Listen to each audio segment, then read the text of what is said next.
Lens Lessons. Today we're working on merging photos, making panoramas, and high dynamic range images in Lightroom. So we'll get right to it. As you can see, any photo that I'm going to merge, I actually add a yellow label to, which helps me to organize my workflow a bit better. So as you can see, I've taken several photos from the hotel room that I was in Laos. I prefer to take my panoramas vertically. That way I have more space on the top and bottom.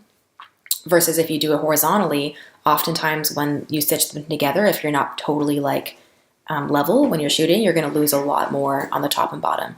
So that's why I like to shoot vertical. Okay, great. So the first thing I'm going to do is go to my develop. And this is important to do before you actually merge them. Go down to lens corrections and just click both of those. It's really subtle, but as you can see, it kind of just fixes the distortion a little bit. It should find your lens profile here, and if it doesn't, you'll have to go in manually and see if you can find something similar to your lens. And that's the only thing I'm going to do, and then I'm going to select all by hitting Command A, and I'm going to sync that. Check none except for the lens corrections. Great.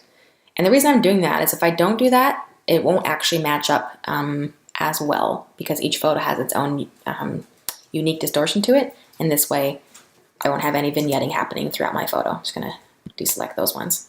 Okay, great. So now, very simple, I'm going to right click and I'm going to go into Photo Merge, and we're going to go to Panorama. And then depending on how many images you have, this could take a little bit to show you the Panorama preview. I only have 11 images here, so it's not so bad.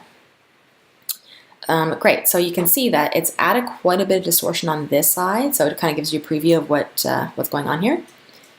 And if you don't like that, you can play around with some of these different ways of doing it. So spherical, I kind of like that better because I don't like as much distortion, and I really wanted these mountains and whatnot in there. As you can see, this thing that's coming in, that's the roof of the balcony that I was on. I don't want that, but I'll remove it later. Okay, great. And then auto crop is excellent. If you don't do auto crop, you're going to see like the white around the edges. So this is another reason why I like to shoot vertical, because if I shot horizontal, then you'd probably get a lot more white around the edges. So I'm going to go auto crop, and I'm going to go merge, and I'll merge it all together. Now, because I shot all of these in RAW, I'll actually have a lot more information to work with to bring back detail in the sky. And there's a reason why I don't do my editing adjustments per image and sync them beforehand, because I want it to look very natural from photo to photo. So I don't do any of my editing until after the panorama is stitched. And the panorama will actually become a digital negative, which is the equivalent of a RAW file, because it hasn't been compressed into a JPEG yet. So I'll still have access to all that information after it's stitched together. So you can see up in the upper right here, or left, it's doing its thing. Sometimes I'll have like 20 images that I put together, and I have to literally like walk away for a while and then come back, and it's got my panorama ready for me. Okay, so when the panorama is made, it will automatically create it right after the series of images that you selected for your panorama. And it did an automatic crop, which is great, and here I can actually do my adjustments. So just for this one, I'm going to lower my highlights to like really bring back the sky detail. Bring up my contrast a little bit, bring up my shadow slightly, because I really want this like vibrancy to pop down here, and I might even lower that a little bit more. My shadows up a little bit more, so I'm going for like a little bit of an HDR look, but not to the degree that it's obvious. And then I'm going to use my spot heal tool and get rid of this stuff. I hate doing it on the edges because, as you can see, you kind of get some bleeding. I call it like it kind of grabs from the void of darkness, I like to call it. So sometimes you can do clone and instead of heal on that brush, and it will just do more of like a stamp thing. When it's on the edge like that, then you have to worry about it kind of blurring into the void. I mean, this is more suited to do in Photoshop, but if you only have Lightroom, this is kind of a quick and dirty way to do it, to get that to disappear. A bit more of a little bit less of a feather, actually. See that edge is showing up if I change the feather up. And you can lower the opacity here too if you like. So yeah, I mean, it's still a little bit obvious, so I'm going to add a little bit more. I really love Photoshop, so I would just normally take this to Photoshop, but since this is a Lightroom tutorial, we'll just go with that. And see how you can actually like You can actually layer on the spot removal. If you're not able to see this thing where you can actually move it, make sure to go down here and click always on tool overlay. And that's a little bit too much for me, so I'm going to adjust that feather. Not that one, the other one. Okay, well that's good enough for me for now in terms of like showing you the tutorial here.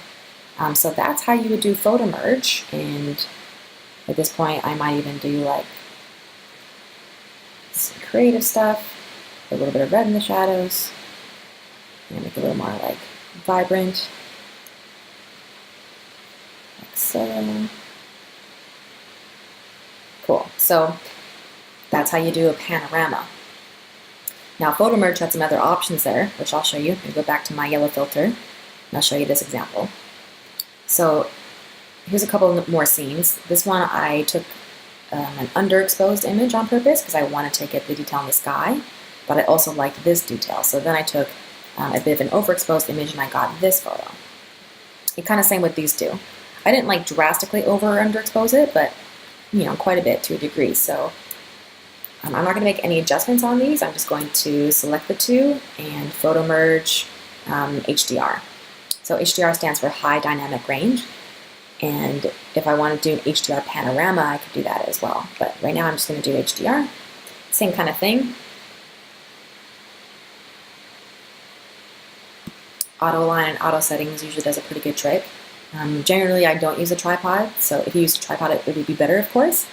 And then all these red areas shows where there's movement in your image. So it's called deghosting. So you have like some ghosting of one image to the next. You can show the overlay here, and you can decide what kind of deghosting amount that you want. So in here, it's quite a bit of deghosting. I mean, it makes sense because the clouds are moving, and you know the reflection of clouds is moving, and then the wind was in here as well. So I'm going to put it on a low, and I'm going to merge them and see what happens. To be fair, RAW these days is so full of information that oftentimes I don't need to worry about doing a HDR photo merge because I can get a lot of information just from one RAW file. But other times, like for example, shooting indoors, if you're shooting like architecture, it's really helpful. There you go. So yeah, it's really helpful to get information from bright windows outside as well as information from the inside, which is generally darker. So that did a pretty good job. You can see the deghosting still kind of like happened. Got some ghosting up here from different images, but that's okay. It's not like crazy noticeable. And then I can add a little bit more of HDR of my own. I mean, this would be like pretty intense HDR, but yeah. And we can increase the vibrance, and then we got something really funky. So there you have it. That's how you do a high dynamic range image as well as a panorama in Lightroom.